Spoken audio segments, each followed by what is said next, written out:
Hello, folks. Welcome back to Fire Theft Radio. We are on episode 37, and we have returning guest, actually, Matt Miller with us today from Logos Made Flesh. And if you don't know who he is, go back to the episode where we talk about archetypes and things like that. Check it out. He has a really good YouTube channel, which has now actually millions of views now and tons of subscribers. A little bit jealous, not going to lie, because I've only uploaded like 2 videos and they were deleted by YouTube. But anyways, welcome back to the show. Matt Miller, how you doing? I'm doing great. Thanks for having me, Chuck. Appreciate it. Yeah, no problem, man. So yeah, man, I've been keeping up with your videos as always. Very good stuff, man. I just saw the Memento one, and again blew my mind. And just I actually showed the video. Which one was it? A Quiet Place. Believe it or not, I used that to teach at church.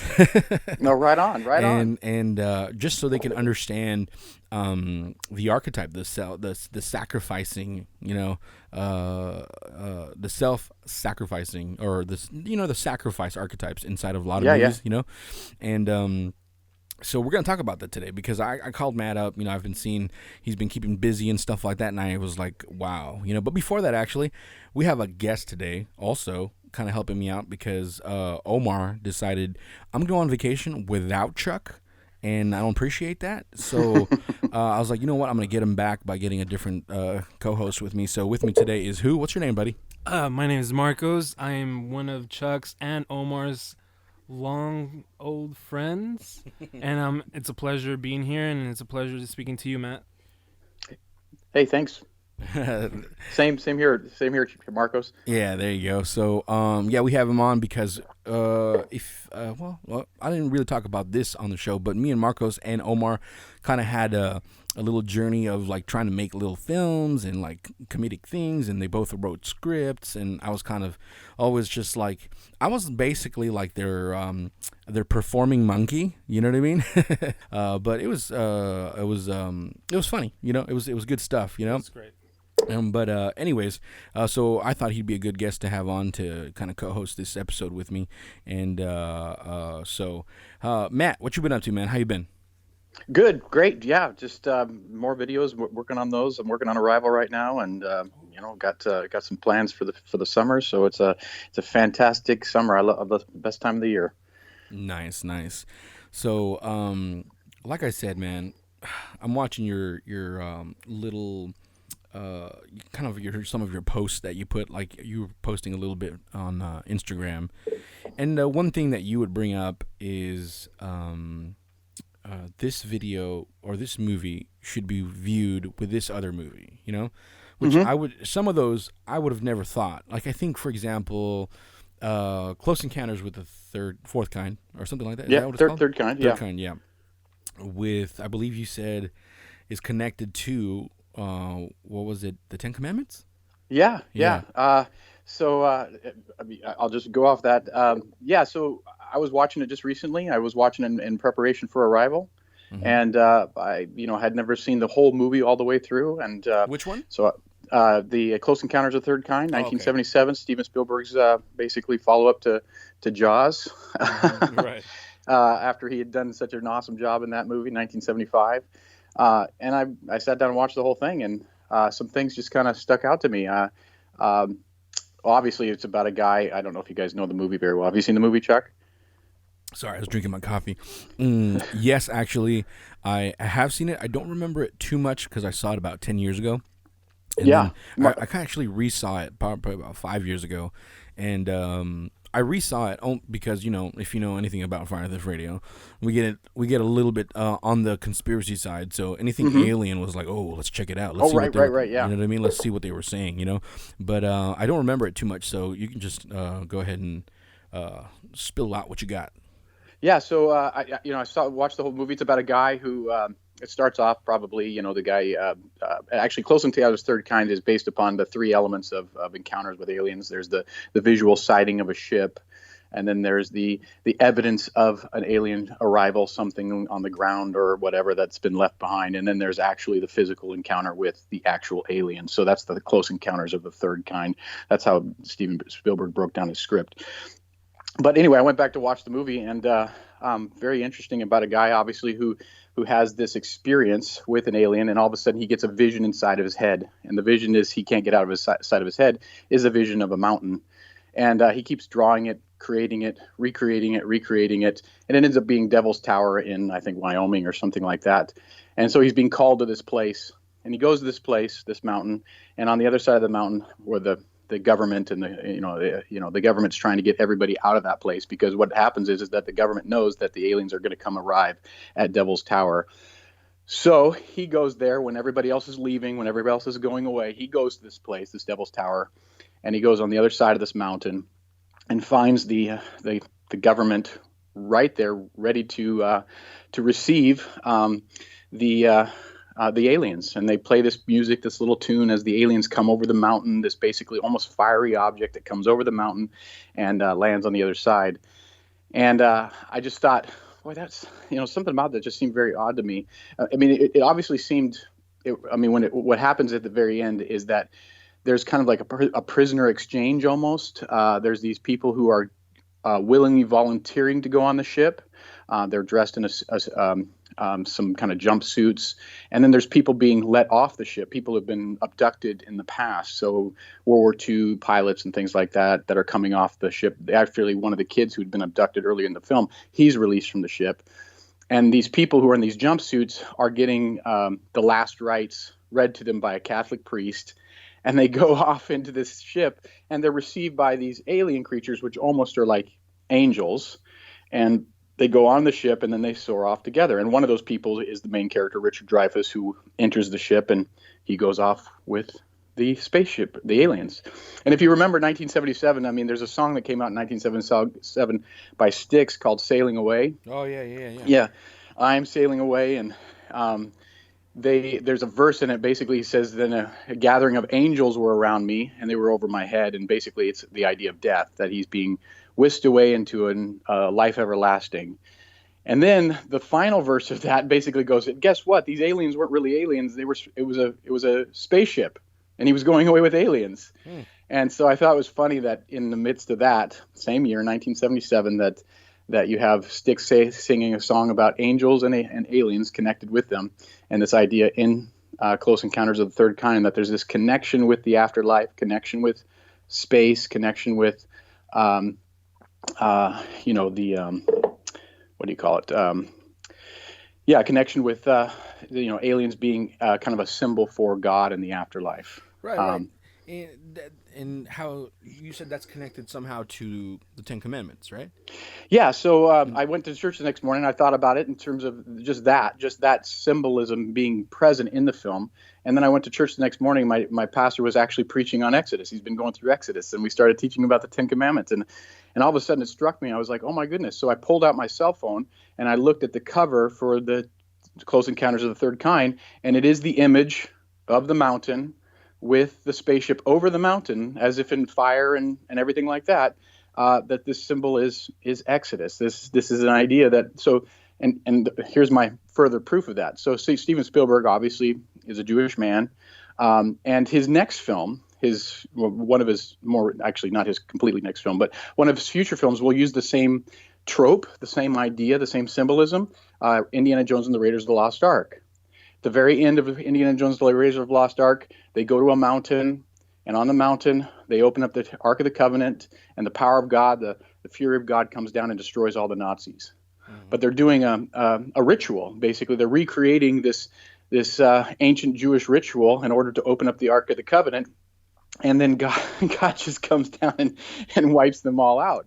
Well, it's almost the opposite. I mean, if you watch Raiders of the Lost Ark and and Close Encounters of the Third Kind, the endings are similar, but in the sense that in Close Encounters of the Third Kind, it's more of a benevolent, more of a compassionate, gracious experience with the divine as they're being whisked away up into the heavens. Whereas in Raiders of the Lost Ark, they're all wiped out. When you say it that way, it kind of makes it seem like that was the continuation, like part two, like, oh, by the way, this is what happens next, kind of thing. Like, because in the Exodus story, then after that, you have the whole Ark of the Covenant situation and things like that, and it just Yeah, and interesting. And here's the thing: is that I find it even more interesting because one of the very next films that he does, on I think Raiders of the Lost Ark comes even after this, is that he does E.T. The extraterrestrial, and E.T. was meant as he said this himself, was basically started with the idea of what if one of these aliens, these angel-like creatures that whisk away Richard Dreyfuss into the heavens, what if one of those creatures got left behind? And so E.T. takes up on that, and obviously E.T. looks different, and some of the artistic elements in the film differ from Close Encounters of the Third Kind. But if you take Close Encounters of the Third Kind as kind of a Exodus story, as the story of God appearing on the mountain, and basically an Old Testament story, what's interesting is that E.T. becomes a Christ story. So you have the divine, the spaceship, leaving a creature behind, and that creature, E.T., in the movie E.T., becomes a Christ-like figure. He dies and is resurrected again. And you're like going, oh man, I mean, when was the last time you saw E.T.? I mean, you gotta watch it just to go, because he goes, I mean, Elliot, the little kid, goes, he's alive, right? And E.T., they open up the back doors, and E.T. has a white robe on, and he's got his beating heart going on. Now, if you were ever Catholic or know Catholic art, you know of the Sacred Heart of Christ beating inside of him, and you're like going, that's basically what they're talking about there. So definitely Steven Spielberg in his early days is definitely using the symbolism of the Old and New Testament, and definitely repeating, his Jewish roots, bringing in this element that he pretty much knows that his audience is going to be fully aware of. I think another sign, like in E.T., is when E.T. kind of like points his finger out in his glowing finger, you know what I mean? And then he touches his finger. It's kind of like that's the painting on, the God touching humanity painting kind of thing. That's right. Yeah. The creation of man. Yeah. From Leonardo. Michelangelo's Sistine Chapel painting. So. Right. And so, do you have a question, Marcos? Yes, Matt. There's something interesting about creatives and their approach into creating things. The only question that I'm thinking right now is that what was the train of thought that Steven Spielberg had while coming up with these stories? As in, what was he thinking? Did he have a Bible open, or did he had something that was already pre-existing? Like, does he have an agenda or something? Yeah, I don't want to put it that way. Yeah, but no, that's a great question. Did he just start with, and I think that oftentimes, I would say that oftentimes that might be how Christians start with, the guy got an agenda, so I'm going to just repeat the Jesus story. I'm going to tell you how to get saved, so I'm going to write a story in that way. And I don't think he started that way at all. In fact, I think almost the message of the Close Encounters of the Third Kind is how creatives think. Because in that movie, he's given a vision that he doesn't quite know what it is. So it's put inside his head, and he's trying to figure it out. And it almost drives him crazy. Like he repeatedly tries to figure out what this thing inside his head is. He sees shapes like it. It's not perfect. He keeps trying to recreate it in his mind and recreate it for others. So he knows definitely what it is, until finally he sees it on the TV and he goes, that's what it is. That's where that's what I've seen. And so as a creative, I think he starts out with an idea like, well, I'm going to do this movie about aliens. Well, what is it about aliens that I want to do? And as he continually reworks the process, goes over and over and over his head, some of the things start clicking in terms of, oh, that makes sense, or that's part of my heritage, or I like that symbolism, or that symbolism works, or it doesn't work, or whatever. What am I trying to say? And I don't think people who start with telling a story start with this idea that I'm going to tell you X. They start with the process of entertainment. They want to tell a story. They want to tell a good story. And in the process, they start to infuse it with lots of different tidbits of meaning, and to make it even better than what it was.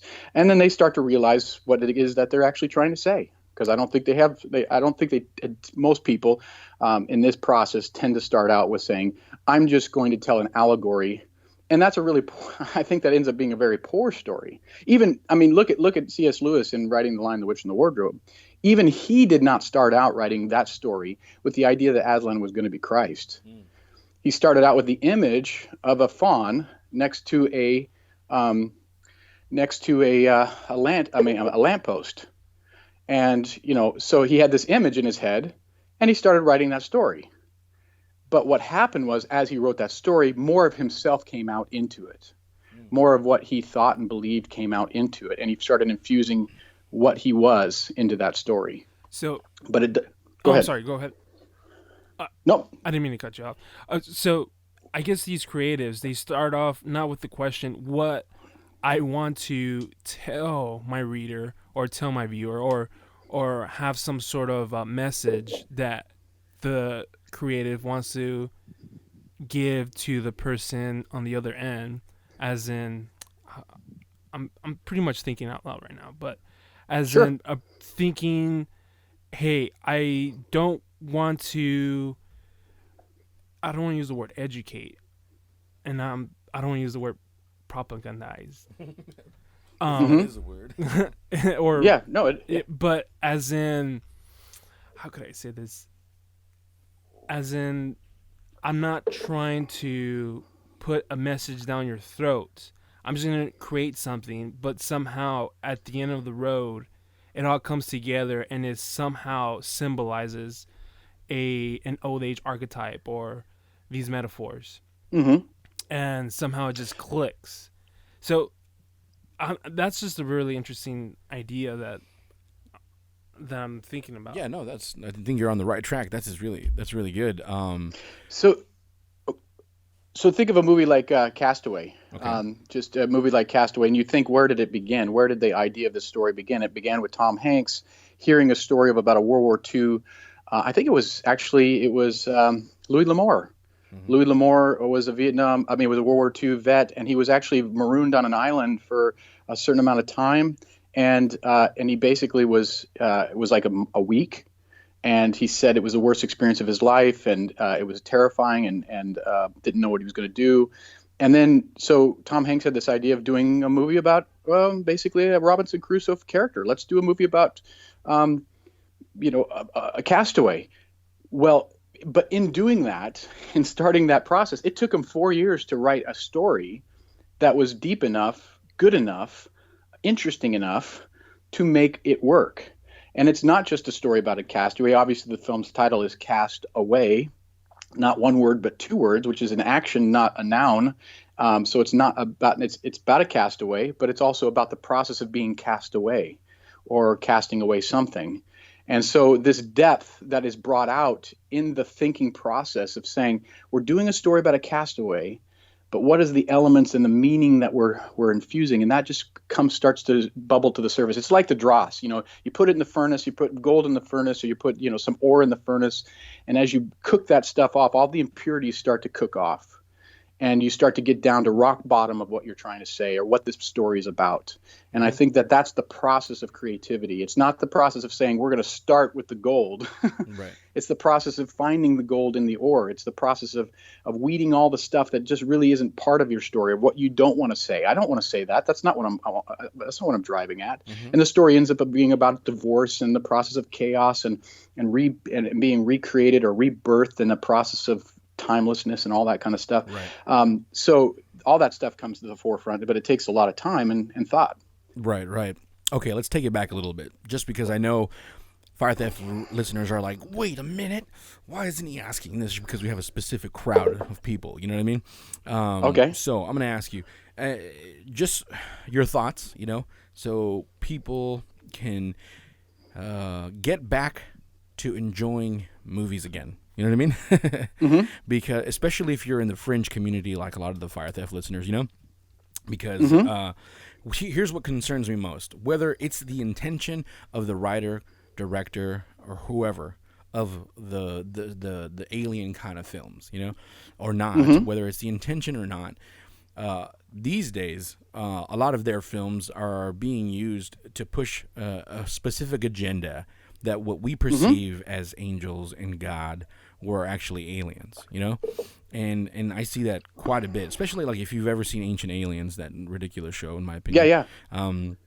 we got crazy haired orange Georgia Tsoukalos, like everything's aliens, guys, like, and like, and he starts like saying like the stories of the Bible. Oh, that was aliens, oh, Jesus, he was an alien, by the way. And then like Ezekiel, the wheel within the wheel, that was a spaceship. Right, that was a spaceship, and then all these different things. So when, especially in the fringe community, like the people that listen to our kind of show, when they see this, they get triggered pretty quickly. You know what I mean? Because they're like, dude, that's obviously him trying to promote an alien agenda. You know what I mean? And I think I even seen it in some of your personal posts because I follow you on Facebook. Like someone mentioned that, and you didn't specifically believe like that's the case a lot. And I got to tell you, I've been accused of being already once already, which I feel like I've made it in the podcasting world because they accused me of this. But I've been accused that we were actually like Luciferian, like that we worship the devil, all because I use Prometheus as one of our images, because we're Fire Theft Radio, and that's where we get Fire Theft. Yeah. So he stole the fire and all that stuff in the Promethean story, and our intention was to steal that archetype or that what he did, because it was knowledge what he took, right? So we're taking the knowledge and giving it back. You know what I mean? So it's like we're stealing it back and we're giving it back to the people in a way which we feel is more accurate, or at least according to our understanding thus far. And of course, we always let people decide for themselves and do their own research. That's kind of like the staple for the show. You know what I mean? And so I'm not a Luciferian. I'm definitely not. You know what I mean? I go to a very quaint evangelical church. You know what I mean? And my point was to use the symbols, but not promote the symbols. You know what I mean? And I know that kind of concerns a lot of Christians, that especially the quote unquote woke community, because, for example, we have the movie Ridley Scott. He's really well known for being open about saying it's possible that we are actually a product of panspermia. And if you don't know what that is, for the people out there, is that we're genetically modified by aliens, that they came and they mixed their DNA with our, monkeys or caveman-like humanoids, and we turned into humans because of their advanced DNA. And so that's being really promoted, perpetuated, and a lot of these kind of documentaries that you find on YouTube use these kind of movies like Close Encounters, like Prometheus, part 1 and 2, and all these movies even from the past, to say, hey, all these directors, they had that in mind. They're trying to push this agenda and things like that, And I got to say, I don't know their minds. I can only speculate, and I can only, I guess, be a conspiracy theorist and say, like, that's what they're doing. But I can also relate and say that, I don't know if all of them, but they're probably not pushing that agenda because, again, I'm not a Luciferian, yet I've been accused of it, and I don't think a lot of them, or most of them, or I don't know what percentage of them are actually doing what the people think that they're doing, which is pushing this alien agenda. You know what I mean? I definitely think there's agendas in Hollywood, and I definitely think there are agendas being pushed. I mean, we talked about Lincoln last time I was on the program, and the idea that Steven Spielberg takes the story of Lincoln and in essence infuses it with a subtle reference to the gay marriage debate that he's, and that was, I can't remember, it was 2007 or 2011 when the movie came out, but it was definitely in the height of the discussion. And he makes almost the comparison based upon the context of the film in which the film came out. So yes, definitely agendas are being pushed, but I would say that the alien thing, and it actually, I'm working on Arrival right now, and it actually occurs in Arrival. The creatures that come, the heptapods, are surrogates for God, and that's going to come out in the video that I'm working on, and everything like that. They're definitely the acceptable means to talk about the divine, talk about God. And I think because for most people, if you're going to do a story and you want to talk about God, most people are like, I'm not going to watch that. That's blatantly obvious. I mean, it's just not acceptable for the general public to talk about God. But if you do a science fiction story and you talk about, bigger, broader things, space becomes an easy, accessible symbol for the broader scope of what we do, what we know and what we don't know. Right. Stanley Kubrick's film, 2001: A Space Odyssey, the monolith is a surrogate for God. And he said it himself. Obviously, he thinks there's a scientific way of talking about God. Now, it's not the God that I believe in. It's not the God that you believe in. But it's certainly a way to talk about the things we do not know, the things that are beyond, the things that transcend, and everyone can kind of come around. And it becomes a black door monolith. I mean, this mysterious thing that isn't anthropomorphic. It's simply a shape, but it's there. So these are ways of talking about these things. And I don't necessarily think that they're pushing agenda as much as they're opening up the conversation about these things. Right. And that's where I think it's important, because it becomes a means to, talk about it with the general culture without, I guess, not offending, but turning people away from that discussion or that thought about what's the afterlife about? What's my purpose? Where did we come from?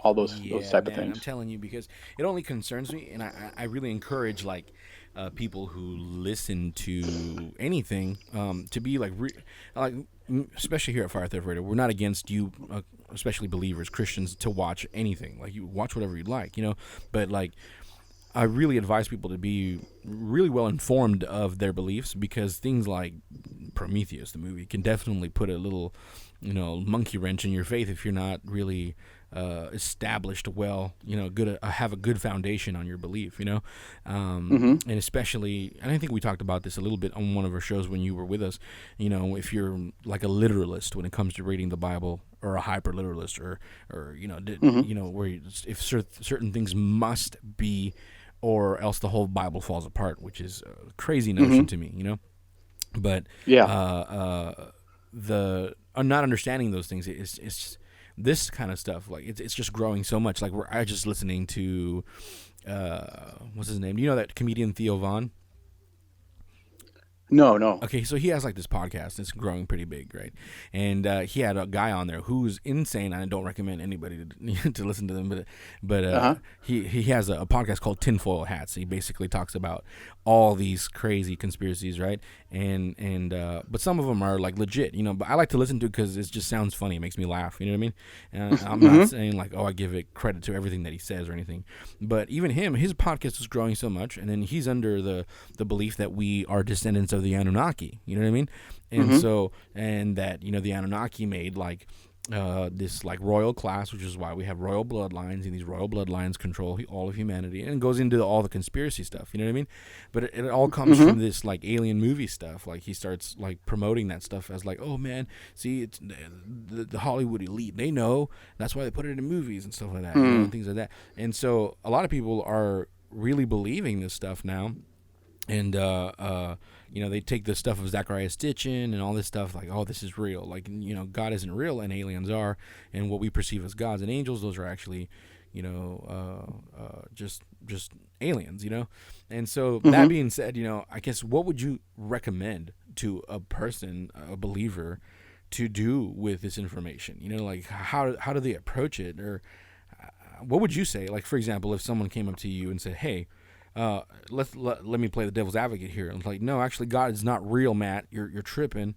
You're descendants of Anunnaki, man. Don't you know that? Yeah. I think so. Approaching a film, I think, is in terms of interpreting it, and what I think that the filmmakers are trying to do is they take the broadest possible context to interpret the meaning. So when we come and we interpret anything, we interpret it within context. And the context in which the film is produced and published is really significant. So it's being produced for the entire world, there's a broader context that makes sense of that film. Particularly, usually it's in the English-speaking world, because if it's an English-speaking film or whatever, there's a context there, of our history, our mythology, our culture, the things we genuinely believe. And what typically I see in conspiracy theorists, like the person you're referring to, is that they'll take, they believe that they have the real context, which nobody else knows about, and they interpret it in the way, and again, you can interpret that way. This is an idea in art, is that basically there is no meaning in art. Art is simply what I think it is. And therefore I can interpret the art any way that I want. It's subjective, right? It's my context. That art was specifically meant for me, and I can interpret it any way I want to, which is in some sense valid. Yes, you can and are allowed to interpret a film or piece of art any way that you like to. But if we're talking about communication, doesn't mean you're right. And what communication, if we're talking about communication in terms of, Chuck, you're saying something to me and you're using symbols, you're using words to speak to me, I'm going to use those words in the way that the general public understands them. And I'm not going to take my private interpretation to distort what you seem to be saying. And I think that that's where we need to be very careful in terms of going to something that's very, very small and narrow in terms of the context. Now, I think that, as for instance, movies, a movie like Adaptation or a movie, there's lots of movies in Hollywood that are made with a broader context in mind, but they're made specifically for Hollywood. And the creative process, like, for instance, we're just talking about, let's just say, the movie Close Encounters of the Third Kind, you could see how Steven Spielberg is talking about himself and talking about the creative process in terms of the creatives that he's working with and around. So there's a narrow context. We would go see that movie and we'd say, well, it's an entertainment story about a guy meeting aliens. But then and there's some broader sense to it, but there's also a narrow Hollywood aspect to it, something that they can understand, which nobody else quite understands. Because that's the community in which it was developed. It's the community in which it was made. There's lots of films that refer to the creative process. In fact, let's look at just the movie Arrival itself. Arrival, it's funny, when they come into the spaceship in Arrival, they walk down this hallway and they come to a giant screen in the dark on which a symbol is written, the visual form of communication, which basically explains the entire movie. And that symbol becomes the symbol of movies itself. So in the context in the context of what Arrival is doing in part, and I'm not saying in whole, but it's meta cinematic, meaning that it's about movies themselves. And so people in Hollywood can go, oh, you're talking about what we do and how important we are. Right. And the significance that we give to people. Movie Inception, which is often considered meta-cinematic, the idea that we can enter in someone's mind and plant an idea, is meta-cinematic. It's talking about the creative process. There's a producer, there's the artist, there's the art director, there's the actor, and so on and so forth. Is that this story is about how movies are made, but it's obviously broader than that. But there's a part where the creative really talks about what they're doing. Now, when we start talking about, like, a lot of people say this is a Gnostic agenda, and people are putting a Gnosticism in their story, and I'm going, who knows about Gnosticism? Academics? I mean, really, it comes down to, there's some people who know about Gnosticism, and usually it's academics. I mean, I know Elaine Pagel's Harvard, professor, wrote a book about Gnosticism, and we have some background, History Channel stuff on Gnosticism, but really the general public knows nothing of Gnosticism. In fact, and what they know of Gnosticism is probably via way of Christianity itself. And so oftentimes we say, well, that's Gnostic. Well, no, that's part of Christianity. That's, you can't just sit there and take it out. There's parts of Gnosticism which are uniquely Gnostic, and most of those things are just not talked about. So my thing is there a Gnostic, this thing to corrupt Christianity in Hollywood? I don't think so. Is there a thing to get Christians to believe certain things? Like, for instance, do we want Christians to believe in gay marriage? Absolutely. There's reasons so there is a propagandistic thing that's going on in Hollywood. People are doing messages. They do want people to change over, but usually it comes via way of the story, in terms of sympathy for certain characters, and that I like that person. You start to identify with that person, and that becomes an easier way to accept a certain lifestyle, a certain choice, whatever. And that's the way that Hollywood works. But this idea that we're these secret symbols, like I remember Stussy. Remember the brand Stussy? When I was younger, it was in the 90s or whatever. Stussy was really, and the signature I never Stussy. figured out how to pronounce it just till now. Yes, people would. I think that's how it's pronounced. Yeah. But they would say it's 666 right there and I'm like, oh, really? I mean, it's a signature, and I mean and again, it's possible. I'm not saying it's not. But does that speak to everyone? Is that something that we would all know? And really, that almost becomes a private interpretation based upon a context you know nothing about. Now, if Stussy was known to be an atheist or a Satanist, or if that was generally known by the public, you would say, okay, yeah, that makes sense. But otherwise, it's just a signature. Right. A person wrote his name like that, and you can see whatever you want in it. So, Hey Matt. That makes Oh, I'm sorry. No, it makes sense. It makes no. sense. So I told Chuck the other day that people go watch movies, and usually the general public, they say, "Oh, it was an entertaining film," but they don't go thinking and pondering of what they just watched. Mm-hmm. They just walk out of the movie theater and they're just wondering what to do next. Well, Chuck here and I myself, we kind of want to break it down and try to understand what we saw, what was the intention of the director, of the filmmaker, of the artist, and you have an interesting view, or how I would say, you have an interesting way of thinking about films, and my question to you is, how do you come to the interpretation of your video essays from watching the film?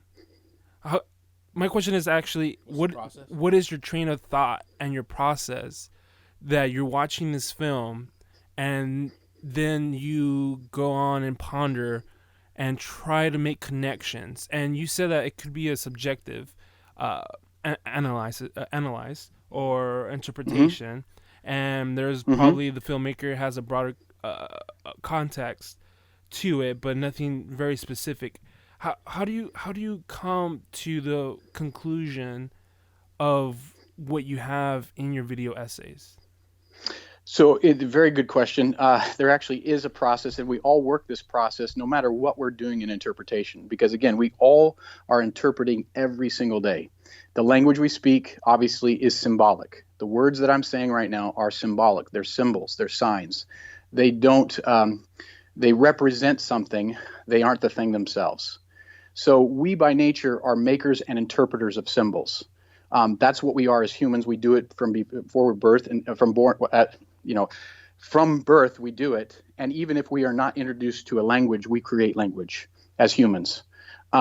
So we'll create our own language. It's something in our minds, which is we're basically makers and interpreters of symbols. So when we come to the process of seeing a film, it's not much different. The process is called the hermeneutic circle.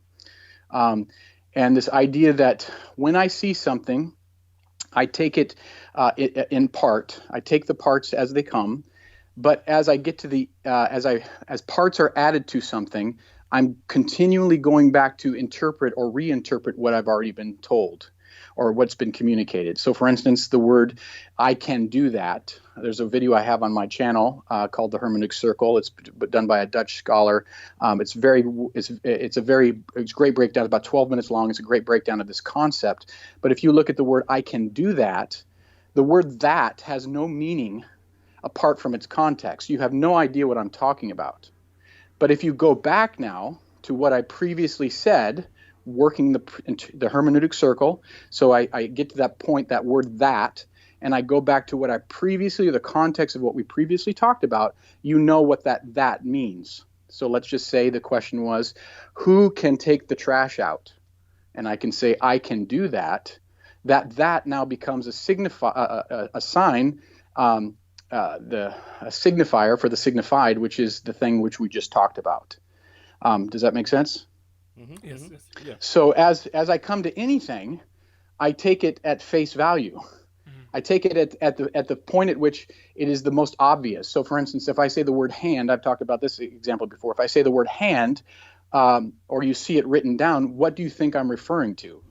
Right. You think I'm referring to the appendage at the end of our arms, right? A hand, because that is the most common way or the most broadest meaning of that word. Mm-hmm.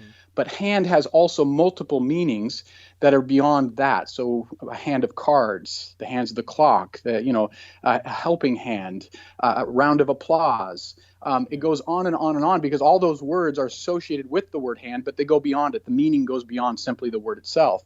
So as I see the word hand, I'll take it in the broadest, simplest terms, the most common way of seeing it. But if something leads me to think otherwise about it as I go through the interpretive process, as I go through the hermeneutic process, as I continue on, I say, oh, I have to readjust my interpretation based upon new information that I've been given. Mm-hmm. So when I go see a movie, like I'll just say, I went and saw one movie, one of my favorite movies is Mad Max Fury Road. I watched that movie probably 7 or 8 times before anything before I suspected anything of a greater significance. I went and saw that movie and took it at face value and said, that's a fun, entertaining movie. Mm-hmm. It's just a great ride. I enjoyed it. My kids enjoyed it. We watched it over and over again, just having fun doing it. And there was nothing significant about it. But what happened was as I saw certain things and I made connections or saw the connections between certain things, the hermeneutic circle was working in my mind without me being conscious of it. And so I started seeing things in their relationship to other things. And as we see the broader relationship, what the hermeneutic circle says is that we have to work whole to part, part to whole in terms of our understanding of anything. So we look at the whole thing, and then we go back and look at the parts based upon the whole, and then we go back to readjust our interpretation of the whole. So as we watch a film, we don't know the meaning of the film or any meaning of a film until we arrive at the end. And even then, we may not have the accurate meaning of the film. But it's as we continually rewatch and rethink and reflect upon the connections made within that film that we begin to understand the language or what things are being said in that film. And that's the process. So when I go to watch any film, I'm not saying that and in fact, I don't say that all films have hidden meaning or even are on the depth or level of certain other movies. Typically, the movies that we most value in society do have those deeper meanings, is because the deeper meanings or the reflective meanings that come out in this hermeneutic process, they encourage us to watch these movies again. Because think about it. If you go and watch a movie and you see it the first time and you're like, well, that was a great movie. I enjoyed that. But you're typically not going to watch it again. It's a throwaway movie. Maybe you enjoyed it on the enjoyment level, like I did Mad Max Fury Road, but oftentimes movies don't have that depth and you just go, that was interesting. That was cool. But when movies have depth and they offer more, we tend to like to rewatch them. And I think good filmmakers, good movie makers know this. And that's why this is one reason I've told this before. One reason I think that filmmakers don't like to talk about the meaning of their films. Like if I say, I think the filmmaker meant X, people say, well, the filmmaker never said that, therefore it's probably not true. And I say, but filmmakers often don't tell you the end of their stories either. It doesn't make them not true because they do have an end of the film. It means that they don't want to spoil their film. And part of giving away the meaning of a film is spoiling the pleasure or the fun in watching a film.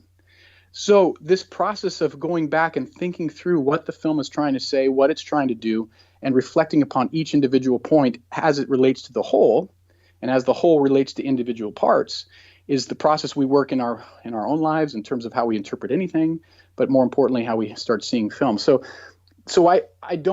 people say, I want you to do this film. They throw out a movie and I'm like, I don't have anything to say about that film. I don't even know if that film is symbolic in the way that I'm talking about. The reason I do the films that I do is that something in that film has caused me to say, I think something has been overlooked in this hermeneutic process, that people have failed to continually reflect on this film to a point where they go, I see what they're doing now. And that's why I do the films that I do. I guess I won't send you that email of all the movies I want you to do then. I'm just kidding, man. I'm just kidding. No, that is very interesting. I think your creative process, actually, I believe Christians should use to read the Bible. You know what I mean? Yeah, absolutely. Because, that hermeneutics process is very important into understanding how story is set up, period. You know what I mean? So that could be written story or visual story, but you can definitely start catching things you didn't see originally, and start putting things together on what the story was intending to say. You know what I mean? Yeah, and it's why I got into movies. And I love movies before I even got in. But I think I saw this deeper appreciation for movies in my study, in my my academic study of the Bible, where I saw that meaning hidden in the Bible, not hidden per se, but in terms of this reflective process. And then I recognized that the same process is at work in many Hollywood films. And it becomes a means by saying, hey, people, think about what you're reading. Reflect upon it, move deeper, because there is so much more that we might be, not to say always, but more often than not, I'd say that we are missing quite a bit in what we read or what we see. Right. It's very interesting to me because what it takes to really take in a movie is what it takes to really take in a message at church. You know what I mean? Like you're sitting down, you have to focus, you have to pay attention, your brain function is a certain way, like everything.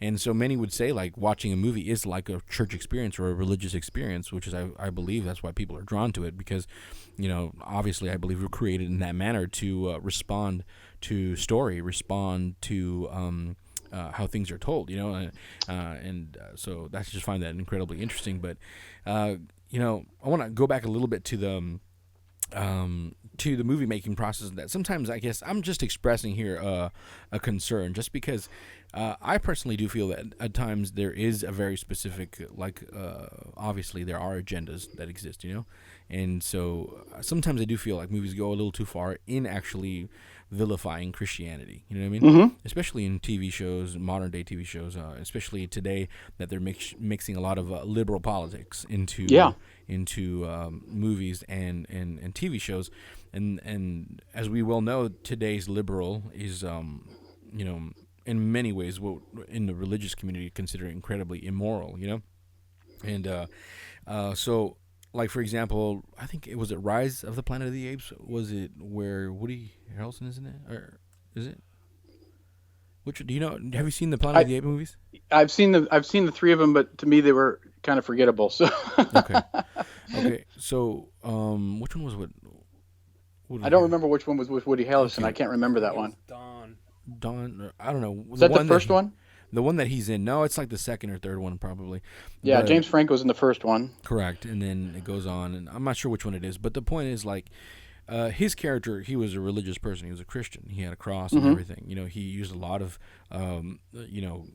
quasi-religious biblical language, quoted Bible verses, a lot of like religious paraphernalia in the background in his room and different things like that.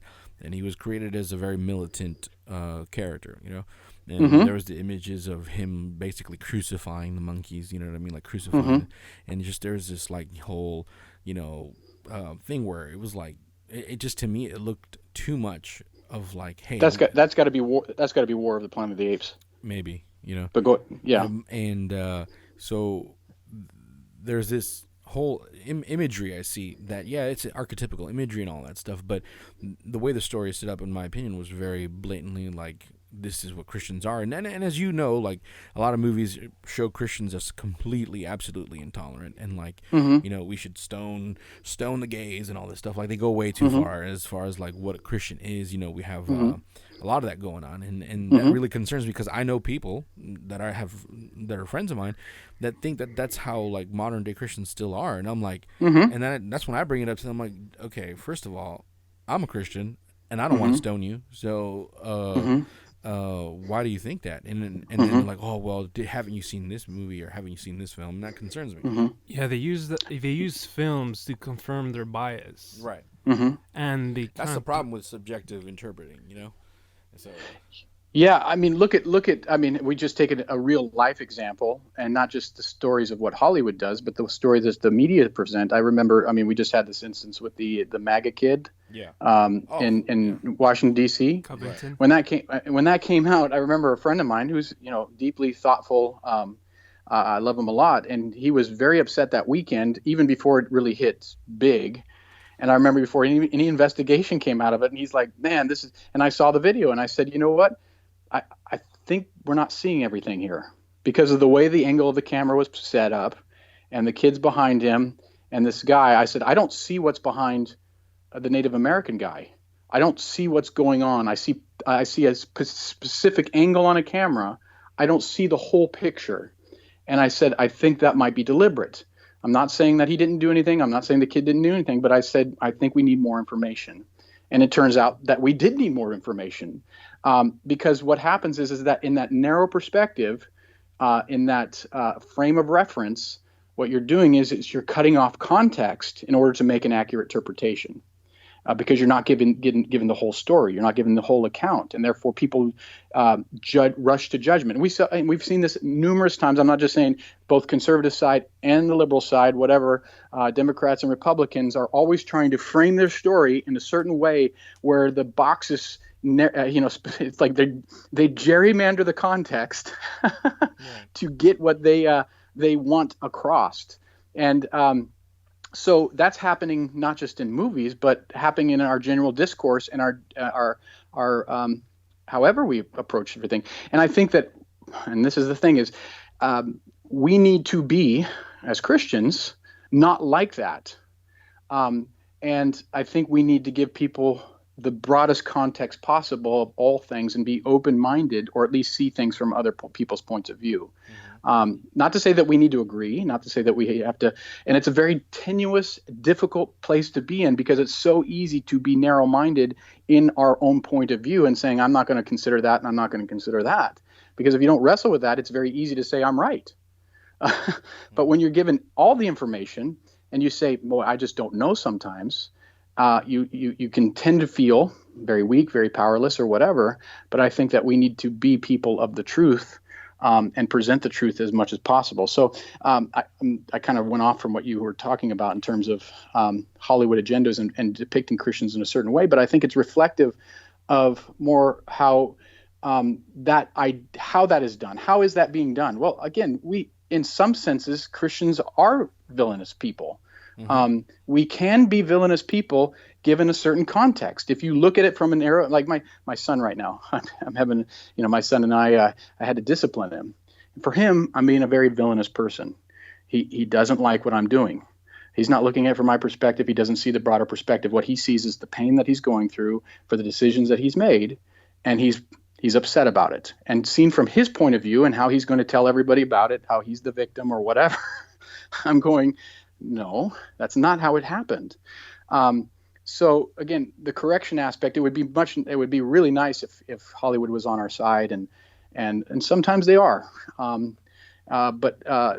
but oftentimes they're not nowadays. I say that turn came in about the 90s. I remember in the 90s starting to watch movies after movies where the Christian was the bad guy, and then after the Catholic thing happened with the pedophile priests and things like that, it got really bad, because even in the 90s, Catholic priests were seen as somewhat better than Protestants and stuff like that. And then after that, it was just like, every Christian pastor, every Christian person, anything religious, And also I see the growth of what people consider now the New Age, and it fits really perfectly with like the alien stuff. You know what I mean? They really resonate with that kind of stuff. And I think there was a poll made that now more than ever, actually, in the United States, people are more religious than ever, but less inclined to believe like in God or Jesus. You know what I mean? They're more spiritual than ever.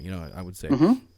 And so, again, a lot of this stuff I feel like could be intentional, and other times I think it's just part of the culture, and they just make something that was relatable to the culture, But, okay, I want to talk about something specifically, because I was actually genuinely surprised when you I can't even get it out. It's funny. When you said you liked the new Star Wars stuff, it hurts to say. Oh, my gosh, it hurts to say. It hurts to say. And me and Omar and Marcos here were like incredibly disappointed, And I think the only one that I liked of the newer ones was like Rogue One, And matter of fact, I have a Rogue One t-shirt on right now, But the thing is, I could see when you told me why it is that you liked it, and you can go through what it is you like in a little bit. It made me think there and then that I could still enjoy movies if I'm able to look at how story is set up. You know what I mean? And not to focus too much on what I feel is propaganda. You know what I mean? Especially political propaganda. I can do which I agree. There was plenty of. Yes. And so, as I watch it, and I forgot who I spoke to, who was a little bit older, and they like the older Star Wars movies, and they didn't like the new ones, and I asked him why. And he gave me a different reason. And then I told him why I don't like the new ones. And he didn't agree with me as to why I don't like the new ones, because he said, you like the old ones, right? I'm like, yes. Well, they were also politically charged, but it was the politics of the time. You know what I mean? Yep. And so you like it, and you might not even understand the politics of that movie during that time, because you weren't living during that time, And so to you, it's just an enjoyable movie. But to people during that time that understand, it'll resonate politically as well. You know what I mean? And yeah, absolutely. That kind of struck me a little bit like, oh, yeah. You know what I mean? And so the reason I could enjoy the other Star Wars movies was because I was unaware, per se, of what was going on during that time, and I can just enjoy it as a movie, you know? Mm-hmm. And so I just couldn't do that with these modern day movies, you know? And there's a lot of movies that I really like, and then as soon as like I started getting that feeling of like, for example, like that third wave feminism kind of stuff, that's really just, I'm just like, oh, it like puts me off from the whole movie, and I don't really want to see it, you know? And so it's kind of ruined movies for me. So, Matt Miller, what advice do you give to me in order so that I can make movies great again in my own mind? You know what I mean? well, let's just look at what Rian Johnson was handed. I mean, Rian Johnson was handed basically a film in the era of the internet, when everybody was speculating on what that movie would be. So in the area of the internet, when you have wide public discourse and people reading, fans that are just completely eating it all up, going, what can we expect in this next Star Wars film? And everybody kind of knew what the Star Wars film was going to be about. And if you know the pattern of Star Wars, that 1, 2, and 3 are paralleled with 3, 4, and 5, and that in essence that number 7 paralleled numbers 1 and number 4 in terms of their plot structure, and to the point of that we have the Death Star being repeated in terms of 4 and 7. So everybody goes, well, that's the story. And then you had the Obi-Wan character being killed in number 4, and you have Han Solo being killed in number 7 in much the same way, and all of these repeats. It's intentional. That's what That's what George Lucas did. That pattern of 3 we talked about a little bit. That repetition that makes it enjoyable. That we go, hey, I saw that before, and it's going to happen again that way. So when I had my expectations for 8 when it came out, and I said, well, based upon what I seen in episodes 2 and episodes 5, I can kind of predict what's going to happen in episodes 8. And so he kind of threw that out. He did it a little bit, obviously with the comparison between Hoth and the whatever planet it was at the very, with the white planet at the end, with the red that's beneath the salt, whatever on top, or whatever. That he did things, he did elements in number 8 that was comparables to 5 and 2, but then he twisted that expectation. Like, for instance, the death of the Emperor was supposed to occur in episode 9, and it occurred in episode 8. So when you saw that scene between, Rey and, what's the bad guy's name in that film? The Darth Vader type character, Ben Solo. Kylo Ren. He's Kylo Ren. So you had Rey, Kylo Ren, and Snoke there, and you think, I know what's going to happen here, whatever, and all of a sudden it becomes the end of Empire. Becomes the end of episode 6 or the end of episode 3. So the sudden turnaround, the sudden change, which is what we like to see in films. We don't want to see what we know is going to happen. Sometimes we would like to be shocked, appalled. That wasn't supposed to happen that way. Why did you break my expectations? And that leads you into something new, something different. So I think Rian Johnson tried to do something different. I'm not saying he succeeded in every way, but we can at least appreciate the fact that he wasn't just trying to give a cookie cutter, regurgitate and give a cookie cutter. Because there was a lot of people who didn't like that about 7. There was a lot of people who said 7, I don't like that. That was not, why did he have to do the Death Star again? J.J. Abrams, why did you do that? And I'm like, I kind of liked it. I liked that he did that, but people didn't quite understand it. So I think Rian Johnson was, I'm going to do something completely different. So let's give him a break for that. Okay. But okay. But then the other aspect that we the other aspect I think that we didn't like. Let's just go back to what we didn't like about the film. Okay. Was obviously the Me Too stuff. The fact that Leia ends up to be, in some sense, as powerful as Luke. And the way that her power is presented or displayed in the film, you mean the Mary Rey? Poppins moment, where you kind of have to put your finger down your throat and you feel like you're gagging on it because it's so bad. Did you mean Rey? Or no, I meant Leia. Did I say I meant Leia? So Leia is sucked out of the ship, right? Because that's boom, and she's sucked out of the ship, and there she's dead, frozen in time, and all of a sudden Mary Poppins flies back to the ship, and and you're like, oh, that's so bad. I mean, it's just ridiculous, right? It is so bad.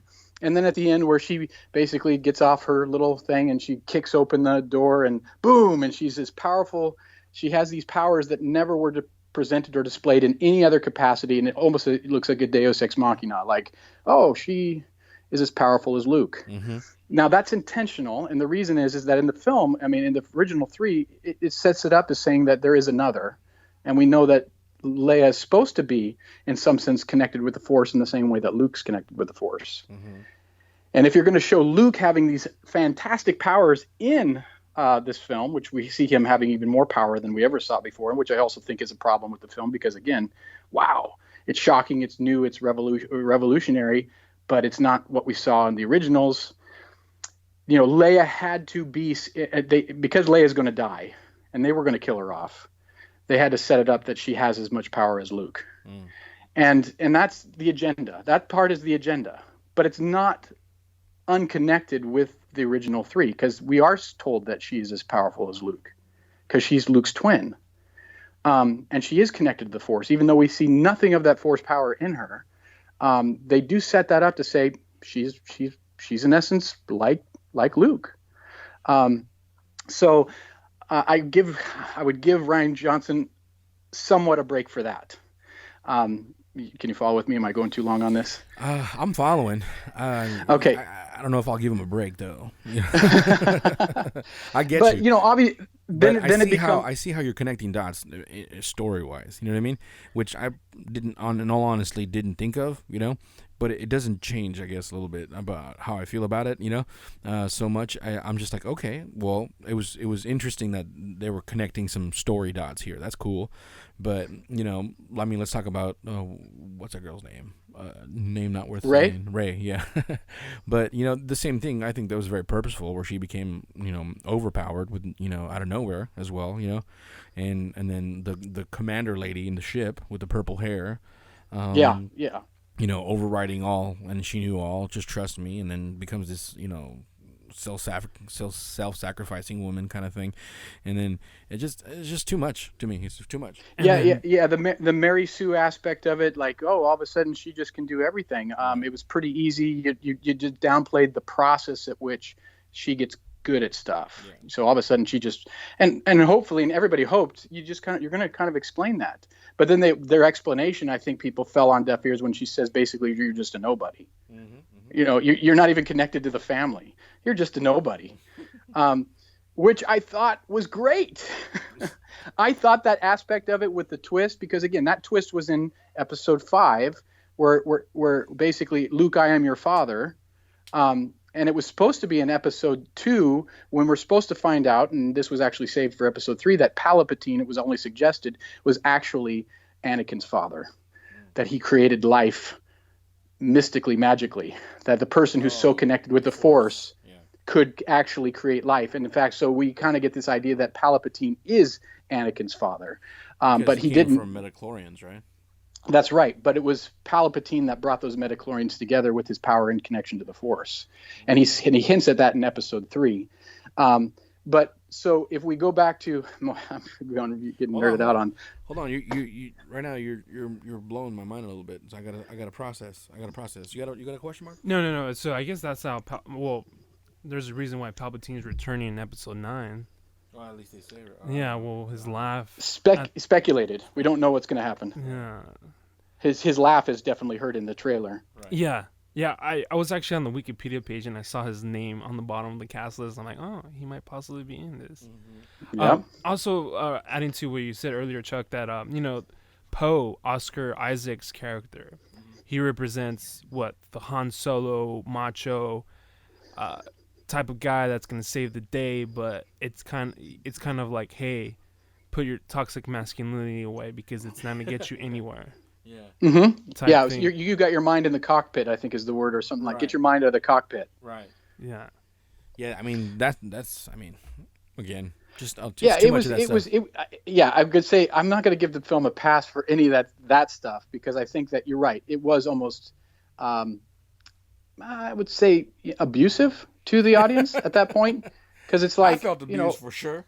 Yeah, why would you do that? I didn't, I came to this film to watch this film, and now I'm being treated like, like I'm a second-class citizen, or I should take a back seat to this agenda that you are presenting right before me. Mm-hmm. And I almost think, and here's my thing is, I almost think that they don't see it in the way that the fans saw it. Like they didn't feel like they were preaching, but it really came across as strongly preaching. Mm-hmm. And so I'm not going to give them a pass for that. I think it was over the top. I think, like, for instance, setting the animals free, touching moment, but totally unnecessary, other than to drive a point of basically the hostility of the rich classes versus the poor. It was basically a communist, hey, capitalism is terrible. Look what we do to, all the, creatures in the world, and we're going to rise up to do something, different. Yeah, that was 30 minutes that could have been cut. Oh, yeah. Yeah.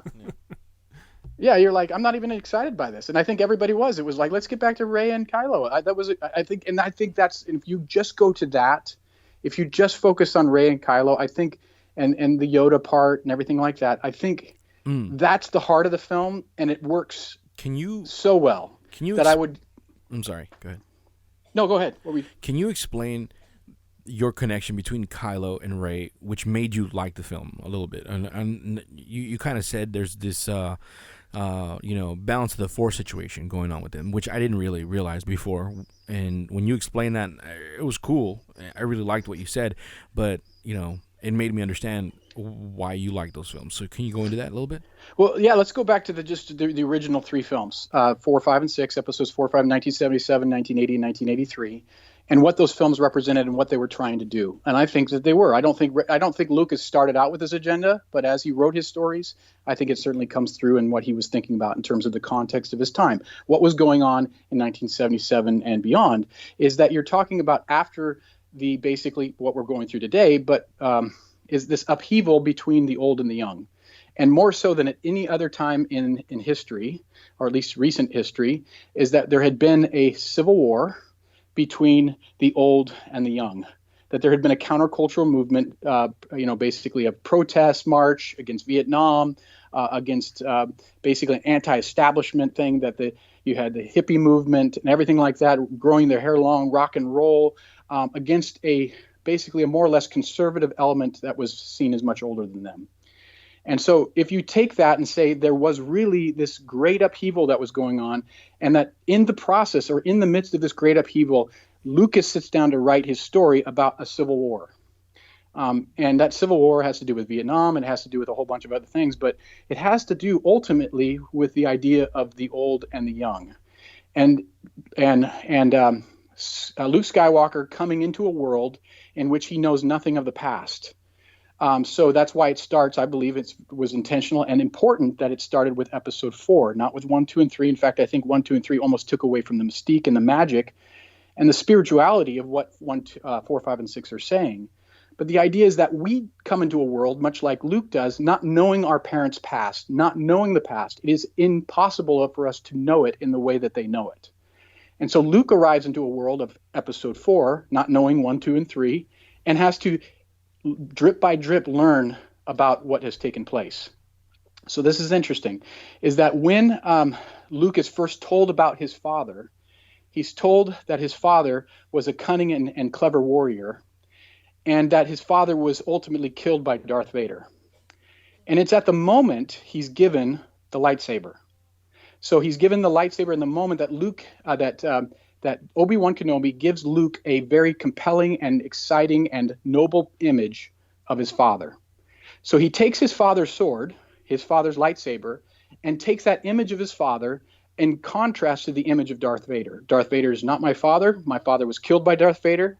You don't even have any idea that Darth Vader's, but you have this idea that he's out on a noble quest to overcome and defeat this oppressive regime, which is in essence the Nazi empire of World War II. You have the stormtroopers and things like that. It's a very militaristic, but it has the idea of this conservative, very orderly power that is oppressing the rebellious spirit of the young. We want to see freedom and the republic restored and democracy upheld and this orderly thing. And Darth Vader is at the center of that. So in episode 5, the second in the series, Empire Strikes Back, when Luke discovers, it's not insignificant that when Luke discovers that Darth Vader is his father, that lightsaber is taken from him. His hand is cut off, and he loses his father's lightsaber. Because in that moment, he realizes that his father is, Darth Vader is his father. And not just that his Darth Vader is his father, but it shows earlier on in the film when he's in the swamps of Dagobah and he goes into the cave and he cuts off Darth Vader's head and the head falls down and the mask comes off. You see whose face? Luke's. You see Luke's face. So what happens is that Luke in that moment realizes what we should all realize, that at a point when we're young, we think, I'm not going to be like my parents. I'm going to be better than my parents. I'm going to do greater things than my parents. And at one day you realize that, oh my gosh, I'm turning into my parents. And that's the point at which Luke loses it.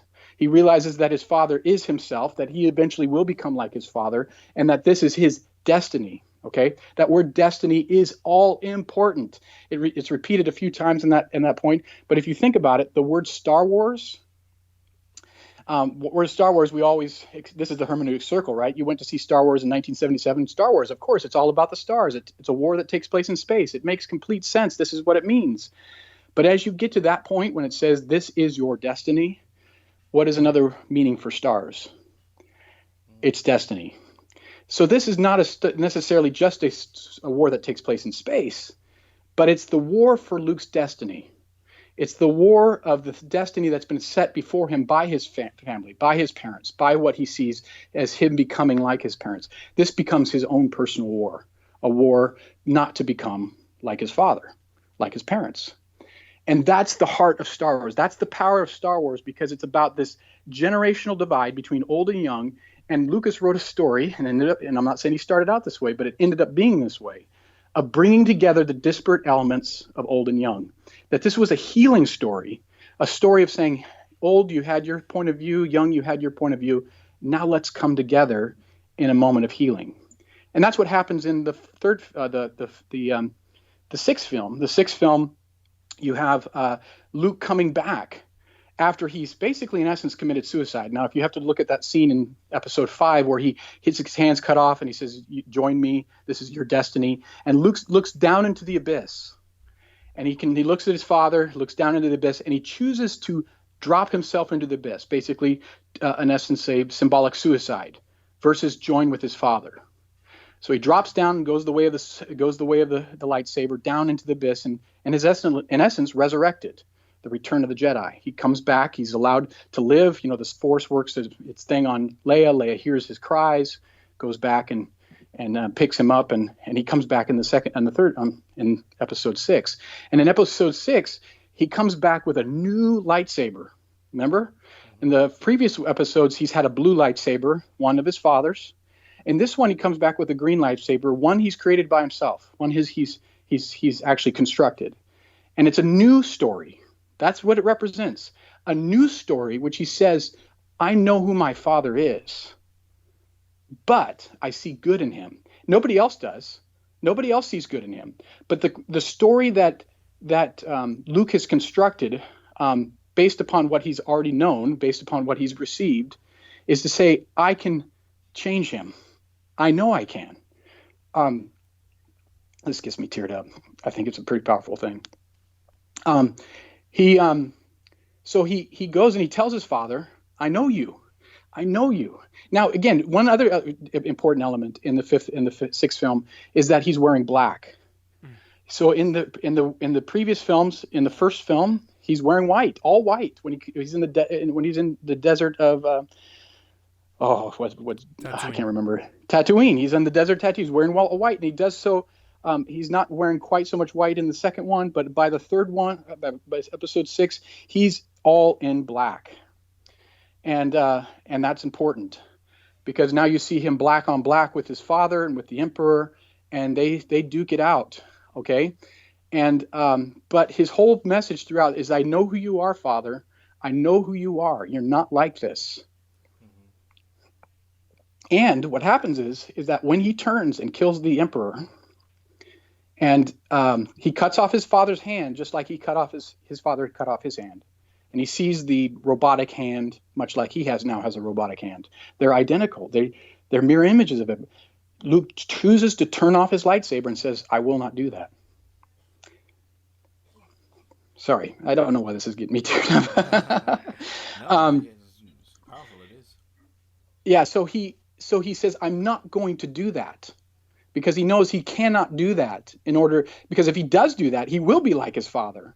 He knows that if he does that, he will be like his father. And to defeat basically this destiny cycle, he has to die rather than kill his father. And so he does. And the emperor comes and bam, and he cries out to his father. And his father comes and saves him. Now, so people might say that there's a fatherly element, that this is the idea of God or anything. It's not. This is a family story. This is completely your family. This is my father. This is your father. This is me and my relationship to my parents. That's the heart of Star Wars. Our relationship, our war with our parents, saying, am I like them? Am I not like them? How will I be better than them? Were they better than me? That dilemma is for every person. We all experience it. And so when Darth Vader decides, he's not going to allow his son to die, he's going to be, in essence, die like his son has chosen to die for his son. He picks up the Emperor, throws him down the shaft, in essence, experience a death. Somehow Palpatine is keeping Darth Vader alive. And he knows that in killing Palpatine, he's going to die himself. And so in killing Palpatine, he soon quickly dies. I mean, why else does he die quickly in the end? Because Palpatine is keeping him alive, his power, whatever. And he knows in destroying him, he will die too. So he dies for his son. And it's interesting that when he's pulling his dad through. What's interesting, this is really powerful, because he says, take off my mask. I want to look on my son with my own eyes. And he takes off the mask, and he's white underneath. Now that's important. He's pasty white. He's almost sickly white, but he's pasty white. And what happens is Luke hangs over him. And what's interesting is that Luke's lapel of his shirt is hanging open, and underneath, he too is white. Right. And so this moment where they have both come to the point of at odds or at war with one another, in essence, they are like each other on the inside, but they're good on the inside. And they've come to this moment of being together. Now, I think that's more powerful than how we typically think of Star Wars. It's a fun, engaging story, but this catharsis that you're supposed to experience, this healing that the culture at large was supposed to experience in coming together to see something beautiful and wonderful in a very action-packed, Disney-esque, story, right, really makes sense. Now, if I'm going to give you a chance, because I don't want to keep going, because I'm going to get to the movie now, but we'll probably spend a lot of time talking about that. But no, it's fine. But I could see, exactly, it's kind of what I was talking to you about earlier. I didn't know the circumstances of the time, so I couldn't even connect this because I don't know. You know what I mean? But because, if you understand the culture, and you understand not just the story, but exactly what it's trying to portray about the struggle of the young people trying to connect to the old people, and this destiny of, like you said, like you mentioned, us becoming our individuals, but at the same time becoming like our parents, and just this, it becomes an intrinsic struggle, and it sometimes takes you down a very dark path because of that struggle, right? And we see that within the film as well, where Luke is definitely going down a path where even most people were like, "Oh my gosh, is he going to go to the dark side? Is he going to you as a viewer can see that he's struggling with his identity, Yeah. And so, and it seems like not only did he find it, but it seems that in a sense he kind of exemplified it, became better, and he was an example even to his own father, So yeah. So that's definitely, I never thought of that before. I was just thinking about kyber crystals and lightsabers, But and you know what? And honestly, so did I, until I started really. It took me a long time, because I started. Maybe I'll do a video on Star Wars. So I just started watching things on it. I suggest you do, man. I mean, that's just saying Star Wars is like clickbait. You know what I mean? Yeah. I was like, oh my gosh, and what is that? And that's one of the reasons I've been reluctant to do it, because there is so much stuff out there, and it really is. Something new do I have to offer that would really, and it also, you have to do it in such a way that people are like, oh yeah, that really rings true. So it takes a bit, but going back to the last one, The Last Jedi. really now take those elements, the idea. I think Ryan Johnson, J.J. Abrams, even Kathleen Kennedy. I know she's got a bad name, Ugh. but they Say understood it with me, the. Marcos. Ugh. I'm just kidding. Go ahead. they, Continue. they understood the heart of what Star Wars was about. I'm not saying they recreated what people wanted or expected from Star Wars, but they understood the heart of the idea of that struggle. What Star Wars wasn't just about a battle in space, but it's about a battle for one's destiny. And ultimately taking the former characters, the characters from the original, and making them now the older generation of Luke Skywalker and Han Solo, but particularly Luke Skywalker in this one, where he's now experienced some sort of defeat in raising his nephew Kylo Ren. Now that bothered people when they saw Luke as the dejected old man who has really experienced defeat, because they go, Luke would never experience defeat. He was the one to bring balance to the Force. He was the one that was to do all these things. But if you look at it in terms of what the film is trying to say, in terms of the emotional experience it's supposed to bring, it's supposed to say of me, who's now the older generation, who watched the original Star Wars and was identified with Luke and Han and Leia, who's now come to this story. What everyone has experienced of those people who now come to the story of this story is now a sense of defeat, because life is a matter of being defeated, period. We all come with the thing of saying, I thought I was going to be this person, and I end up turning to be this person. That whatever our high expectations and hopes were at the end of when we walk out, like for instance, when we graduate or whatever, we walk out and we say, boy, this is what I'm going to do with my life. I'm going to do something great, whatever. And then we turn around and we find ourselves, I turned out to be that person. Saying that, it kind of reminds me now of the new movies of people, and today the growing struggle of people not knowing what they identify with as far as like even gender. You know what I mean? And sometimes within the film, sometimes that's kind of I'm not saying they were purposefully doing this, but it just reminds me of it, where today a lot of people's identity seems to be lost, male, female, whoever, it's just one of those things, and it's a struggle, Yeah, absolutely. And that's entirely, it's not just about the old people's struggle, the people of the older generation, which is my struggle. It's about the people who are now coming fresh to Star Wars from being young and growing, now being in that place where we were when we saw it in 1977 or 80 or 83, where we came with no expectation of the past. Now we're in a different place and they're in that place, and it's speaking to both of us. The film was meant to speak to both of us, where we identify with Luke, the newer generation identifies with Rey. Or, when I say we, I'm just speaking in terms of the older generation, because that's where I'm 40, 41, 42 now. So they get that catharsis. And I remember when Yoda sits down with Luke and has that moment of talking about being a teacher, and what it means to be a teacher. And I can't remember his actual words, but basically saying in some sense that, we are, we are what they're going to replace, or something like that, or in some sense that our role in some sense is to die, and that a new generation will take our place, and that when we give over to them what we formerly had, that's part of living, that's part of our existence, that's part of what we're meant to do, and letting go of the past to do something new. And that's really what the film is about. It's about letting go of the past, which becomes a meta-cinematic element in the film, talking about, let's let go of the old Star Wars. Now we're doing a new Star Wars. But in essence, they're not quite letting go. Because in the film, it talks about, you burned the books. I can't believe you burned the books. And I was so upset when they burned the books. I thought, boy, that was so contradictory to what they're trying to talk about.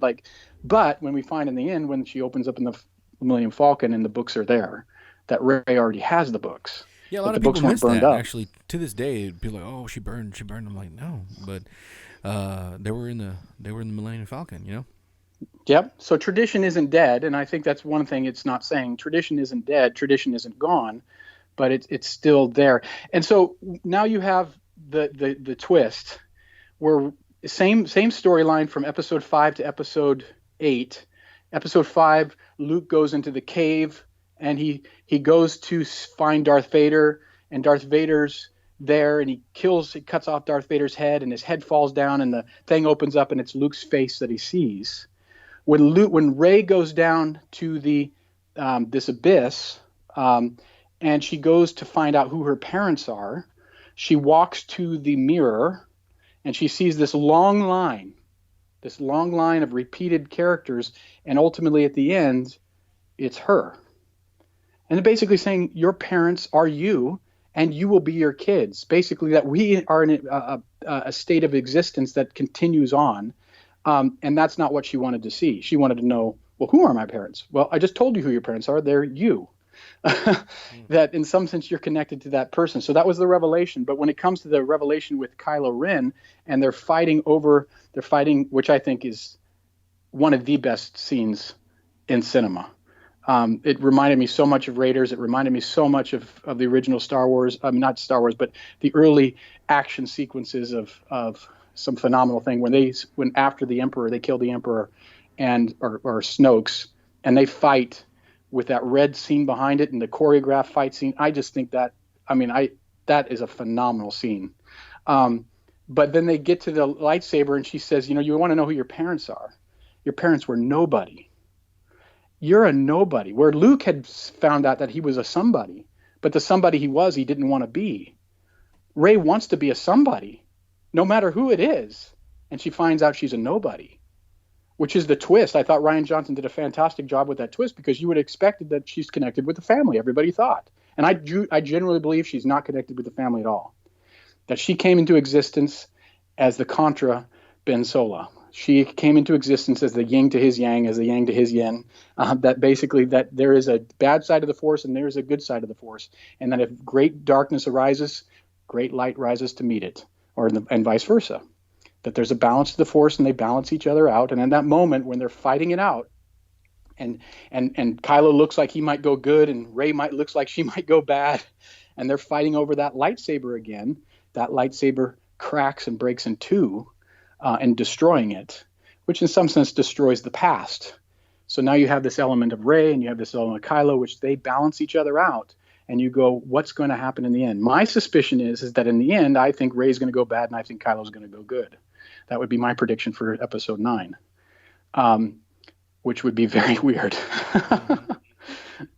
But shocking. I think that would be the most shocking thing they could possibly do. That would say this is something new. That's what you told me that kind of made it easier to swallow for me when you said, looking at the ideology of the Force, where, if a powerful evil dark side rises, then always an equal opposite rises, And so it wasn't so much she was powerful because she was a woman, It was so much like ideologically she is the response to him rising, you know what I mean? Mm-hmm. And so it made it easier to swallow, but still I'm like, well, why couldn't they reverse it?